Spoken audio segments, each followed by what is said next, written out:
기원전 55년 로마의 위대한 장군 율리우스 카이사르는 운명의 기로에 서 있었다.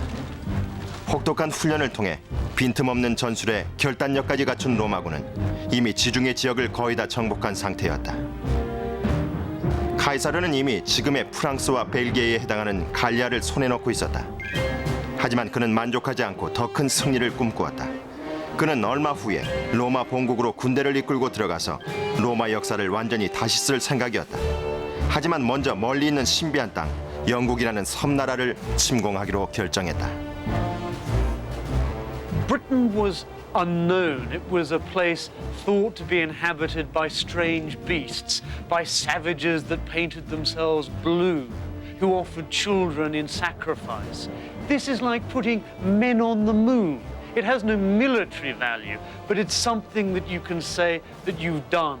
You've been further than any Roman. 기원전 55년 로마 함선 8척이 카이사르와 1200명의 병사들을 태우고 프랑스를 출발해서 영국 해협을 건넜다. 카이사르가 도보의 절벽지대에 도착해보니 영국 부족들이 벌써 기다리고 있었다. The Roman soldiers in full armor, carrying their weapons and shields, had to jump down into the water and advance onto the beach where there were thousands of Celtic warriors running around with spears and swords, chariots racing in and out of the water. It was a critical moment. Finally, he got enough troops onto the beach that they were able to push up and drive the Celts back. 그러나 카이사르군이 내륙으로 겨우 몇 킬로미터 들어갔을 때 영국 해협에 태풍이 휘몰아쳐 함대가 박살이 나자 카이사르는 도망치기 위해서 구조선을 불러야 했다. 이듬해 카이사르는 병사 3만 명을 이끌고 다시 영국으로 왔다. 영국인들은 치고 빠지는 전술로 로마군에 대항했지만 적수가 되지 못했다.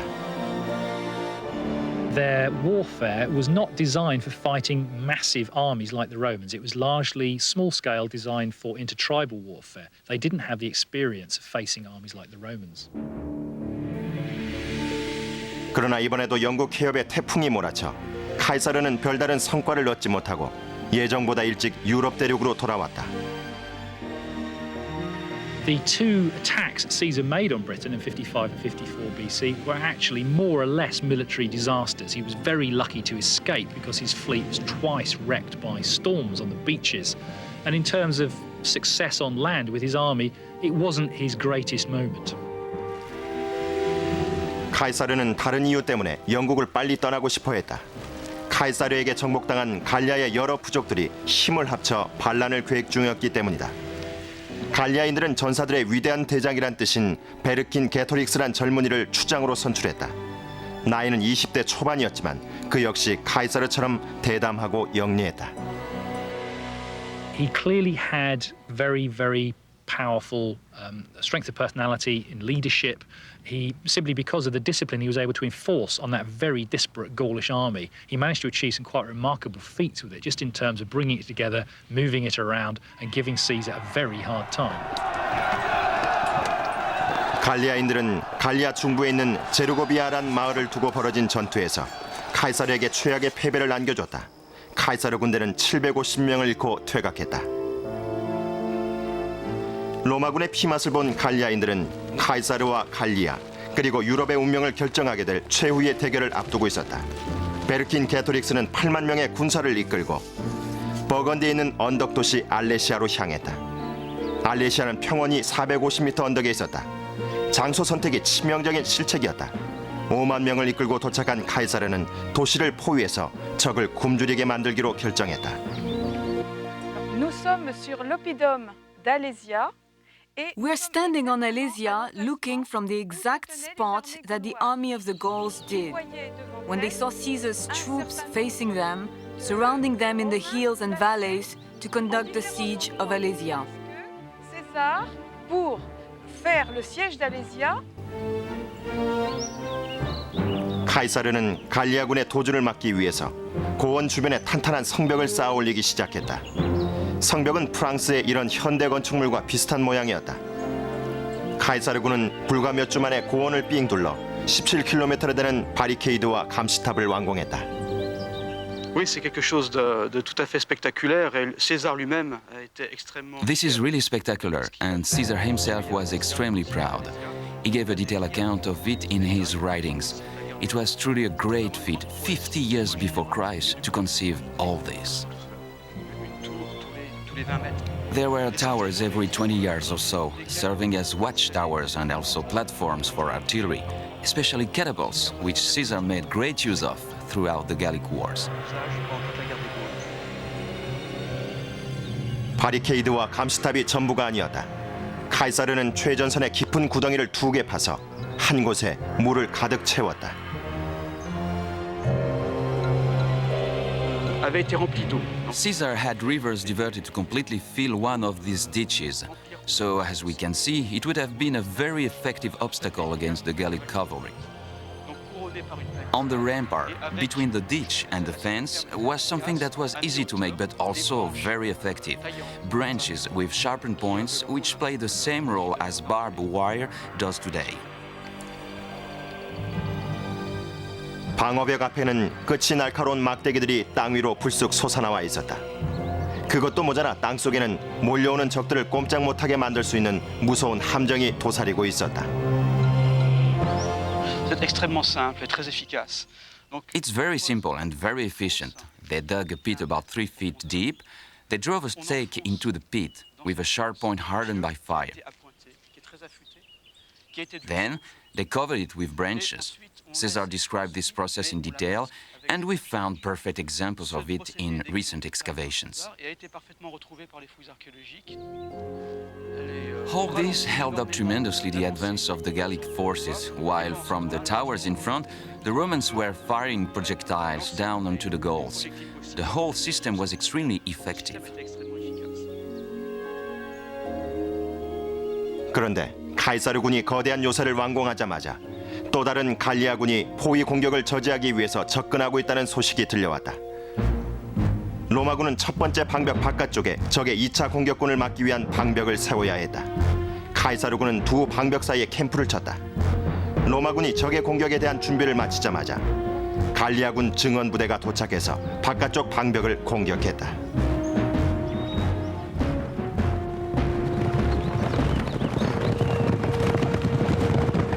Et on dit que César a dû intervenir lui-même. Caesar wrote that he had to lead the defense himself. He could be recognized by his striking red cape. He came from his camp to galvanize his regiments. When Caesar tells us something like this, it means he had a huge problem on his hands. 이틀 동안 카이사르는 안쪽 방벽과 바깥쪽 방벽을 지키는 병사들을 지휘했다. 그 전투에서 카이사르를 보좌했던 사람이 바로 믿음직한 부관 마르쿠스 안토니우스였다.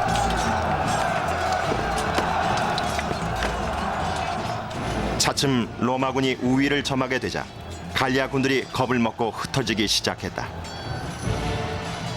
It just disintegrated in panic and ran, and his cavalry chased them into the woods. And of course, Vercingetorix was still trapped on the plateau in the stronghold. 베르킨게토릭스와 부하들의 식량은 거의 바닥났다. 사람을 잡아먹었다는 보고까지 들어왔다.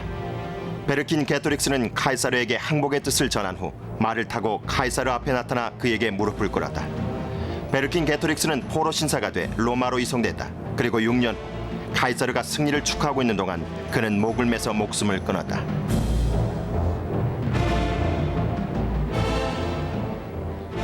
오늘날 베르킨게토릭스는 외세의 공격에 대항했던 프랑스의 국가 영웅으로 존경받고 있다.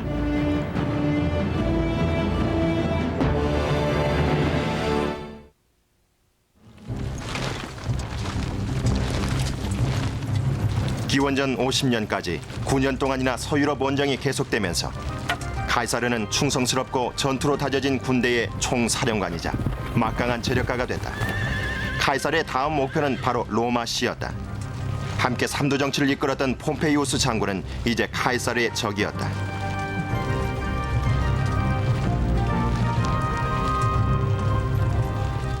로마 시민들은 카이사르의 승리에 환호했지만 귀족들은 카이사르에게 두려움과 질시의 눈초리를 보냈다.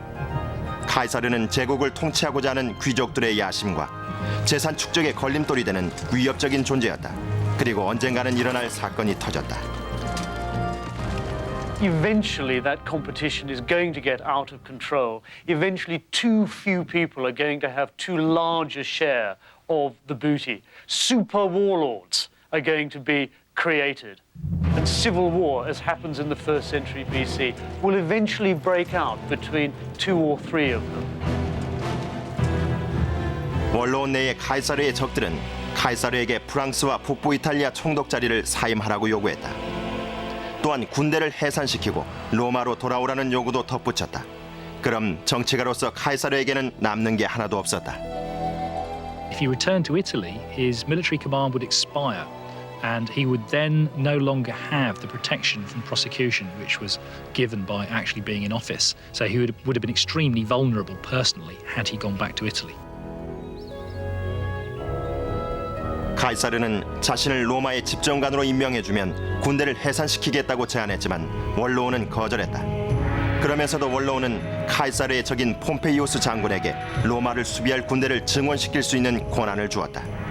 기원전 49년 카이사르는 원로원의 허가가 없이는 그 어떤 사령관도 넘을 수 없는 법적 국경선인 루비콘 강으로 진군했다. They must have known when that ultimatum was issued that it would have been unacceptable to Caesar. And so famously, with those words, "Let the dice fly high," Caesar crosses the Rubicon and begins the civil war. 카이사르는 군대를 이끌고 수도 로마로 진군했다.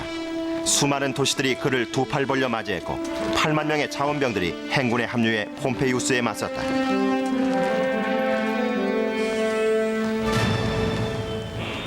카이사르가 로마에 도착했을 때 폼페이우스의 군대와 그 지지자들은 군대를 재정비할 시간을 벌기 위해 발칸반도로 도망쳤다. 덕분에 수도와 보물들이 고스란히 카이사르 수중에 떨어졌다. 그러나 내전은 이제 겨우 시작됐을 뿐이다. 프랑스와 스페인에도 폼페이우스의 군단들이 대기하고 있었기 때문에 카이사르는 그들과 싸우기 위해서 서둘러 진격했다. As a result of his conquest, Caesar was able to forge this very, very effective battle-hardened army which could cope with any other army that it had to face, including other Roman legions in civil war.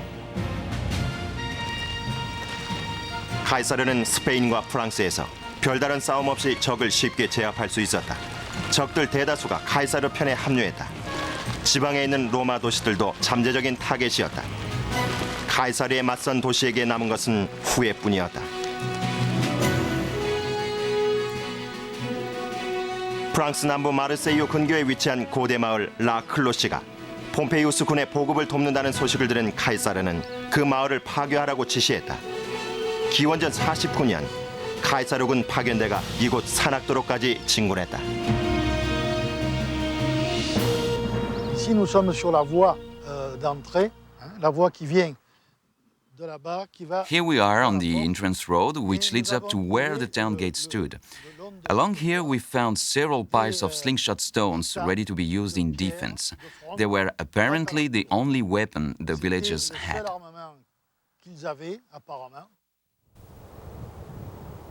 당시 라클로시의 인구는 1000명이 넘지 않았으니 로마군과는 상대가 되지 않았다.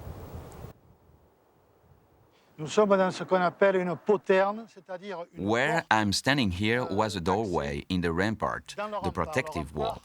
The rampart is here and here.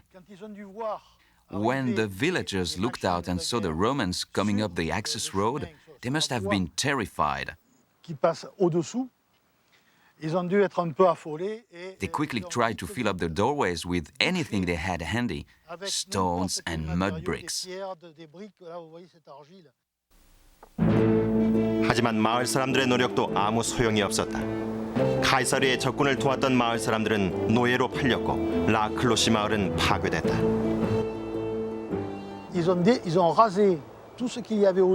They leveled all the buildings and used the stones to fill up the water well so no one could live here again. The site was completely forgotten about for the next 500 years. It wasn't until the 5th century AD that the site was partially inhabited again, probably by shepherds.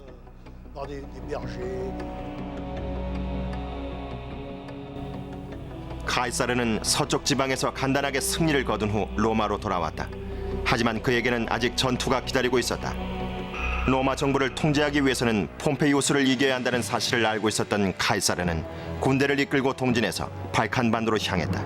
그곳에서 두 나라 군단이 만났다. Roman civil wars were often exceedingly bloody affairs because both sides were using the same tactics against the other, so casualties could often be pretty massive. And of course, as in any civil war, the psychological stresses of that must have been very difficult for the troops. 양측 모두 같은 훈련을 받은 병사들이었기 때문에 로마 제국의 내전은 지휘관의 역량이 중요했다.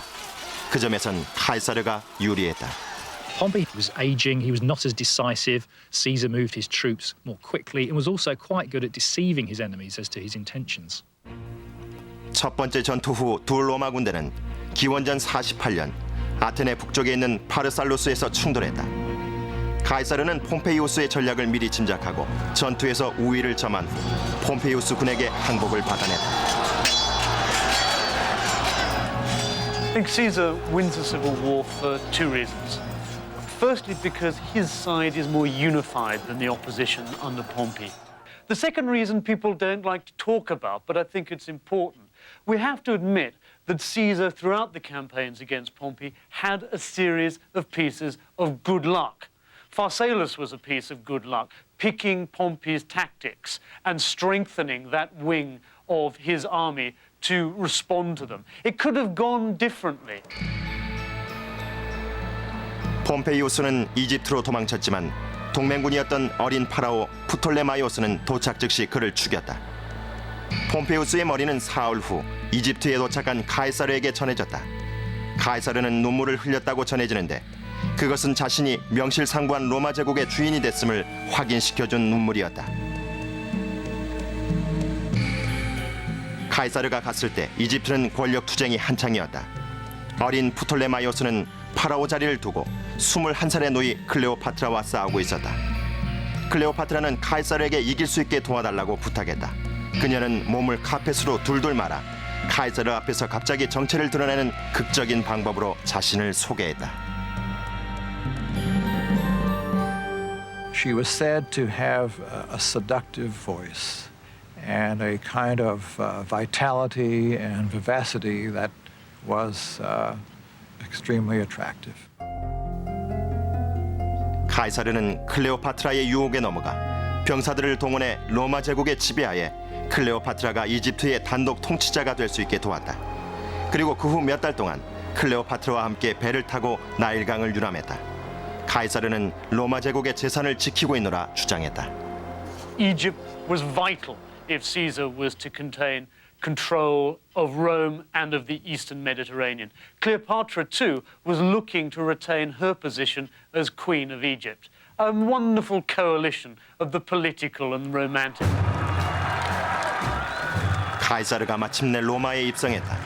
그의 승전 파티는 수도 로마가 생긴 이래 최대 규모였다. 그날 밤 카이사르는 20만 명의 시민들을 초대해 대연회를 열었다.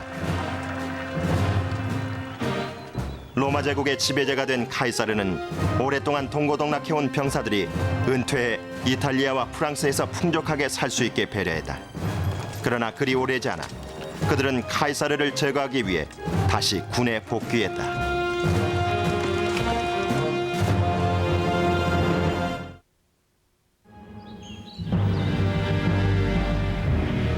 기원전 46년 카이사르는 원로원으로 하여금 자신을 10년 동안은 절대 권력자로 그리고 나중엔 종신 권력자로 임명하게 만들었다.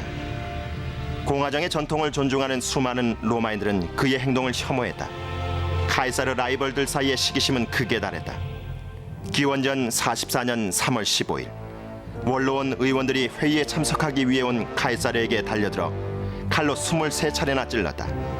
아이러니하게도 카이사르는 폼페이우스 동상 아래 쓰러져 숨을 거두었다. He'd become too far ahead of the other competition. The only way to attempt to return things to normal was to eliminate him. In the years before his assassination, he'd begun to assume some of the attitude, some of the regalia, some of the titles of the Roman gods. He was murdered, in a sense, to show that he wasn't a god, in a last-ditch attempt to return the Roman state to a republic. 카이사르의 피살 후 더 많은 내란이 일어났다. 한쪽에는 카이사르의 암살범들과 그 지지자가 있었고 반대편엔 카이사르 충성파들이 있었는데 그중엔 카이사르의 후계자 옥타비아누스와 카이사르의 부관 마르쿠스 안토니우스가 포함돼 있었다. 기원전 42년 그리스에서 있었던 전투에서 카이사르의 옛날 군단들이 반 카이사르 세력을 물리치고 승리를 거뒀다. 옥타비아누스와 안토니우스는 제국을 둘로 나누었다. 옥타비아누스는 로마를 포함한 서쪽을, 안토니우스는 이집트를 포함한 동쪽을 차지했다. 그러나 옥타비아누스는 로마 제국의 통치권을 혼자 갖기를 원했다. 안토니우스와 이집트의 클레오파트라 간의 공개적인 연문이 옥타비아누스에게 필요했던 핑계거리를 제공했다. 그는 공동 통치를 끝내고 싶어했다. It also allows Octavian to portray Antony as the unmanned Roman, the man who sybaritically on the banks of the Nile sails in scented sweetness with Cleopatra when he should have been out there like any proper Roman, parading his troops, exercising on the parade ground. 그리고 권력 투쟁을 종지부짓기 위해 다시 내전을 일으켰다. 결정적인 전투는 기원전 31년 그리스의 해안 지방 악티움 근처에서 있었다. 안토니우스와 클레오파트라의 연합 함대 대부분이 수장됐고 안토니우스의 육상군까지 열세를 면치 못했다. 안토니우스와 클레오파트라는 도망쳤지만 옥타비아누스의 징계를 겁내 두 사람 모두 스스로 목숨을 끊었다. 옥타비아누스가 로마 제국의 지도자이자 초대 로마 황제 자리에 올랐다. 그는 존경받는 사람이란 뜻의 아우구스투스로 이름을 바꾸고 양아버지였던 카이사르의 이름도 사용했다. 그 후 많은 황제들이 역사의 수많은 지도자처럼 카이사르란 이름을 썼다. 러시아 황제 짜르란 단어는 카이사르에서 파생됐고 독일의 카이저도 마찬가지다. 아우구스투스의 칭호인 황제는 승리를 거둔 장군이란 뜻의 라틴어에서 유래했다. 내전을 통해서 권력을 손에 쥔 옥타비아누스는 같은 식으로 권력을 잃지 않으리라 결심했다. 그는 로마군을 재편성해 각각 5,000명으로 구성된 28개 군단을 만들었다. 또한 복무 기간을 처음엔 6년에서 20년, 그리고 나중엔 25년까지 연장시켰다. 그 대신 병사들은 퇴역 때 14년 연봉을 보장받았다. He keeps the idea of the legions, but he makes them for the first time permanent standing regiments. And they last, some of them thereafter, for about 500 years. 부하들이 직속 장군들이 아니라 자기에게 충성을 바치게 하기 위해서 아우구스투스는 황실 기금에서 병사들 월급을 지급했다. 그리고 해마다 현금 보너스를 줬고 병사들과 만나는 자리를 자주 마련했다. There was an oath taken by each soldier every year to the emperor personally. In addition, the emperor Augustus and the subsequent emperors controlled all aspects of the military. All promotions, although of course actually might have been done locally, had to be approved by the emperor. 아우구스투스는 로마인들에게선 흔히 찾아보기 힘들었던 특별한 기술을 가진 비로마인들을 모집해서 휘하의 예비군 연대를 창설하기도 했다. They weren't very good archers. Generally speaking, they were not very good cavalrymen. So they would tend to recruit from people who did have those skills. 로마인들은 특별한 원정 때 궁수나 기마병 같은 외국 용병들을 자주 이용하곤 했다. 하지만 아우구스투스는 25년 동안이나 비로마인들로 구성된 예비군을 자기 밑에 두었다. 그들은 임기가 끝나면 로마 시민권을 받았기 때문에 그들의 아들도 군단에 입대할 수 있었다. 로마군은 그런 식으로 새로운 젊은 피를 계속 수혈받을 수 있었던 것이다. 세월이 흐르면서 로마군의 인종 구성이 급격하게 변했다. 아우구스투스 통치 때는 군단의 65%가 이탈리아인이었지만 100년 후엔 이탈리아인이 1% 미만이었다. 하지만 그런 사실이 군율이나 군의 본질을 바꾸진 않았다. Many of its officers are still coming out from Italy. There's a strong continuity, but it also draws on the strengths and the abilities of all of those provincial peoples who were themselves becoming Romans. They were acquiring Roman citizenship. So it's still very much a Roman army, but it's Rome that's changing. 아우구스투스가 가져온 또 다른 변화는 백부장급보다 계급 낮은 병사들의 결혼 제도 폐지였다.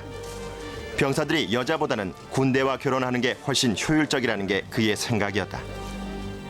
There's a brutal side to this. Augustus is making sure, by disconnecting his armies with the local population, that those armies will be prepared to put those people to the sword if that's necessary. 그러나 실제로는 제대로 지켜지지 않았다. 많은 병사들이 인근 마을에 아내와 자식들을 두고 있었지만 별다른 제재를 받지 않았다. 그 아들들이 커서 신병이 될 것이기 때문이다. 적변 지역에선 군인 가족들이 요새 안에서 사는 일도 자주 있었다. 영국 북부의 빈돌란드 요새가 그 좋은 예다. You've got the women folk, the married soldiers. Some of them are certainly living inside the barrack buildings. I mean, in the early barrack building we looked at, there was quite a lot of women's footwear, babies' footwear, and so on. And it would appear that, as in later armies, a number of rooms in the barrack buildings were allocated to married soldiers. 아우구스투스는 제국의 영토를 계속 넓히면서 부하들을 바쁘게 만들었다. 그러나 아우구스투스가 게르마니아를 정복하려고 했을 때처럼 치러야 할 대가도 컸다. 로마 군인들이 라인강을 따라 요새 신 곳을 지었는데 그중 하나가 이곳 독일의 잔텐에 있다.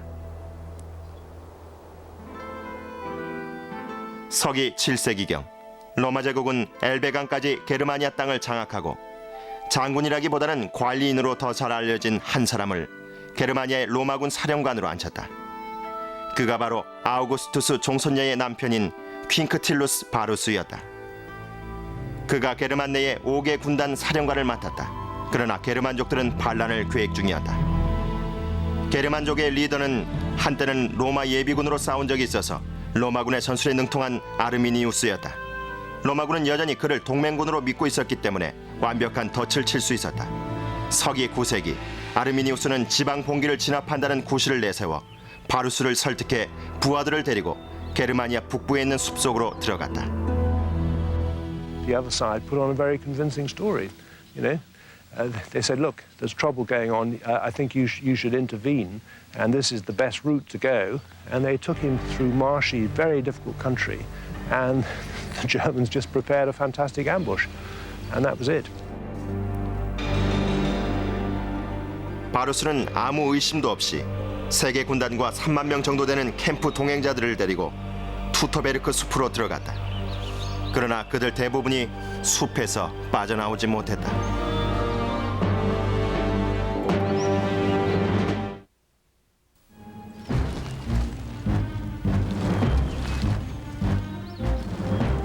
서기 9세기 3개 군단을 이끌고 게르마니아의 숲으로 들어간 게르마니아 주둔 로마군 사령관 바루스는 역사상 최악의 매복전 중 하나에 걸려들었다. It began to rain, and they were making their way between the mountain on one side and the marsh to the other side. And then came the initial German attack, which was launched by spears from some distance at first, which killed quite a few of the Romans and put them into confusion. 게르만족 전사 아르미니우스는 적이 가장 취약할 때 공격해서 한 곳으로 몰아넣음으로써 탁 트인 장소에서 큰 힘을 발휘하는 로마군의 전술을 무용지물로 만들었다. Imagine the scene in this forest 2,000 years ago with the Romans trapped here in the pouring rain, the pandemonium, the wagons overturning, the cavalry horses stampeding, the Roman women and children crying and shrieking as they died. 전투는 사흘 동안 계속됐고 3만 명이나 됐던 로마군은 겨우 수백 명만이 도망치면서 거의 전멸됐다. Varus himself committed suicide along with his top officers rather than fall into the German hands, and probably with good reason, because the Germans, in fact, treated the captured Romans in a very barbaric fashion, burned them alive, and so forth. 바루스의 머리가 로마에 도착하자 로마인들은 야만족들이 쳐들어올지도 모른다는 생각에 공포에 휩싸였다. 실제 침략은 일어나지 않았지만 충격은 엄청났다. 밤사이 로마군은 전체의 10%가 넘는 세계 군단을 잃었던 것이다. 몇 년 후에 아우구스투스는 왕궁을 돌아다니면서 벽을 치며 울부짖었다. 바루스, 내 병사들을 돌려다오.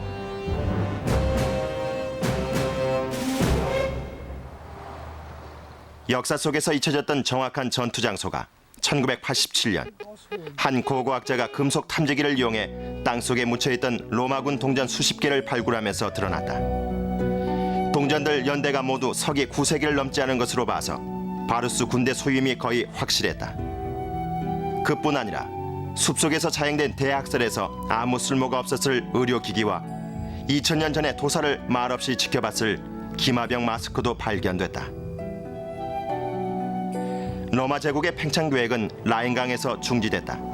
서기 14년에 아우구스투스가 죽으면서 후계자들은 더 이상 제국의 영토를 확장하지 말라고 명했기 때문이다. 그러나 그 충고를 듣기에는 로마인들의 정복욕이 너무 강했다. 로마 제국의 다음 목표는 영국이었다. 100년 전에 있었던 로마군의 2차례 침공은 별다른 성공을 거두지 못했었다. 서기 43년 로마군이 다시 영국을 공격했다. 민간인 출신의 클라우디우스 황제에겐 병사들의 신망을 얻기 위한 승전보가 필요했다. Claudius, as emperor, sets about achieving a military reputation. And that is what drives his invasion of Britain. And he travels from Rome to southeast England in order to be present at the moment of victory. 4만 명 정도의 예비군과 함께 로마군 4개 군단이 영국 남동부에 상륙해서 재빨리 그 지역을 손에 넣었다. 과거의 카이사르와 마찬가지로 클라우디우스의 로마군이 만난 영국군들 역시 군율이나 전술에 대해 전혀 몰랐다. They're men who like to show off the size of their biceps and drink a lot and get into fights personally, but it's about individual combat. It's not about the strategic or tactical control of units across the battlefield.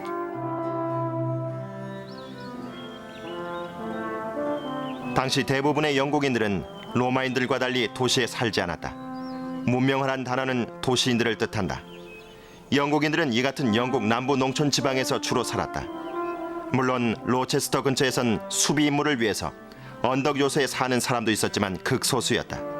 자연 지형을 이용해서 만든 성은 기원전 500년에 만들어졌고 2.4km 길이의 성벽이 있었다. They were, as much as anything, concerned not only to defend themselves against their enemies, but to impress those other communities and indeed themselves with their own power. 그러나 영국인들의 과시욕은 로마군에게 아무런 효력을 발휘하지 못했다. 서기 43년 로마군 연대가 마을과 요새를 급습했다. 그러나 로마군의 공격에 맞서는 영국인들의 무기는 창 투척기가 전부였다. Earthworks like this would not really have been a problem for the Romans. They would have been able to attack and break into an enclosure like this, probably, I would imagine, within no more than a day or so, using artillery burning the gates. 로마군 승리의 원동력이 됐을지도 모르는 투척기 잔해가 요새 발굴 중에 발견됐다. 로마군의 창촉이 아직까지 영국군 등에 꽂혀 있었다.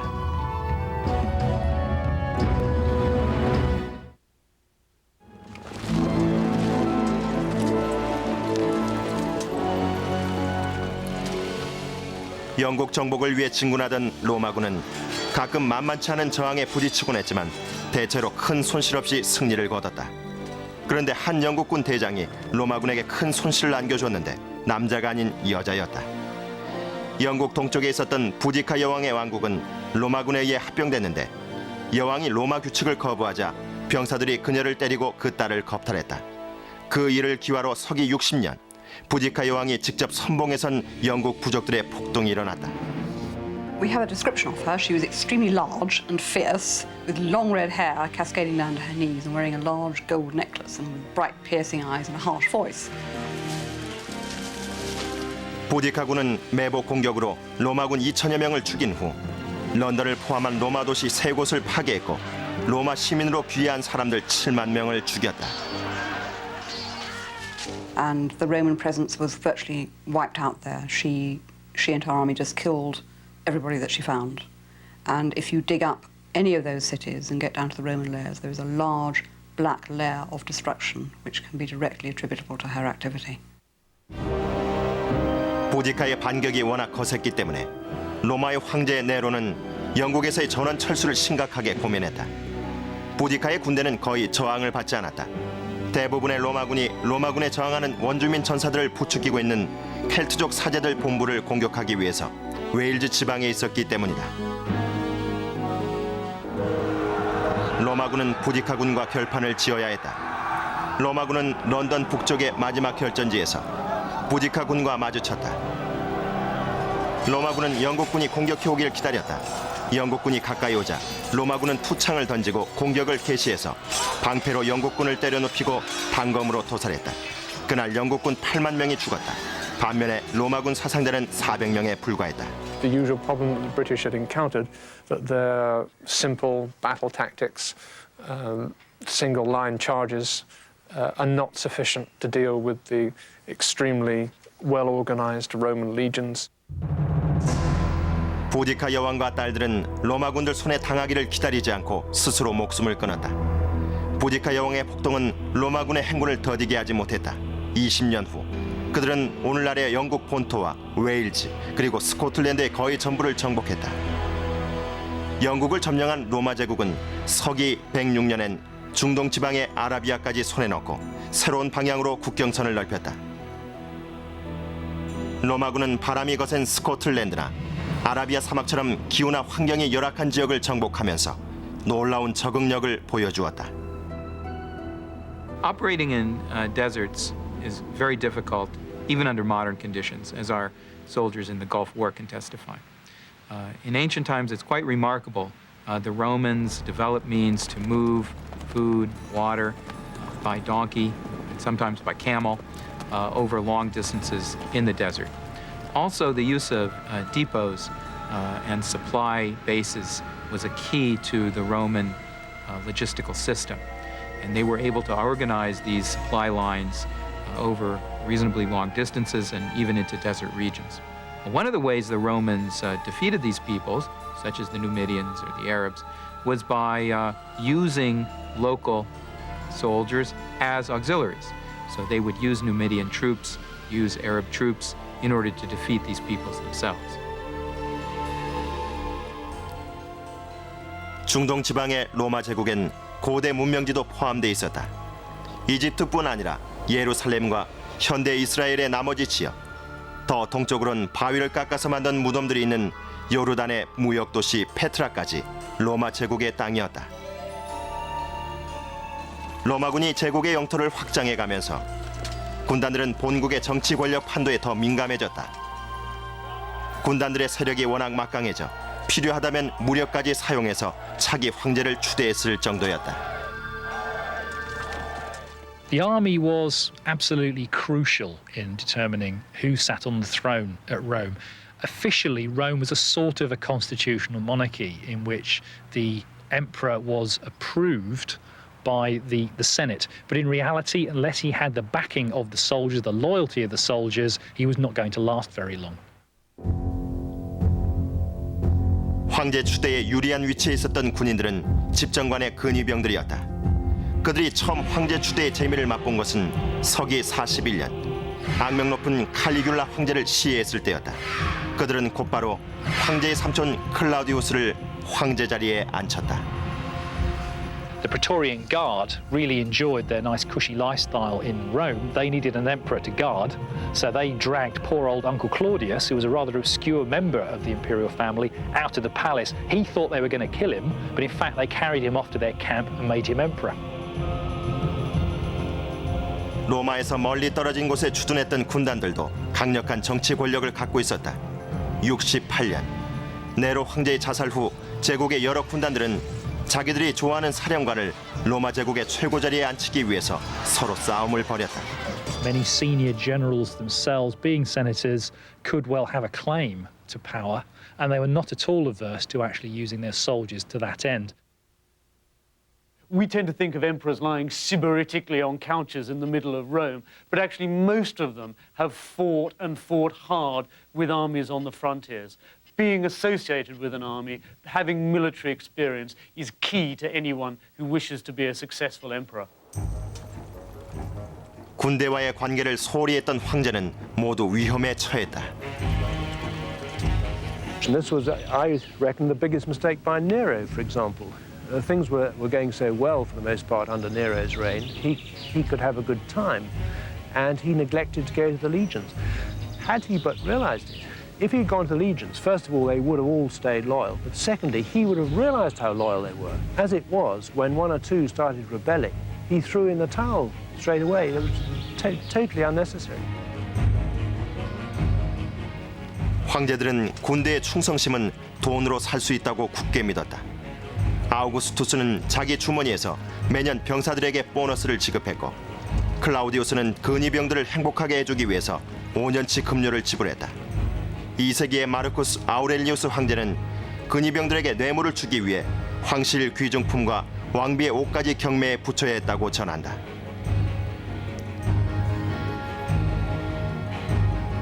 (193년) 근위병들의 욕심이 극에 달했다. 그들은 페르티막스 황제를 죽이고 누가 왕자에 더 많은 돈을 낼지 보기 위해 두 귀족을 상대로 왕위를 경매에 붙였다.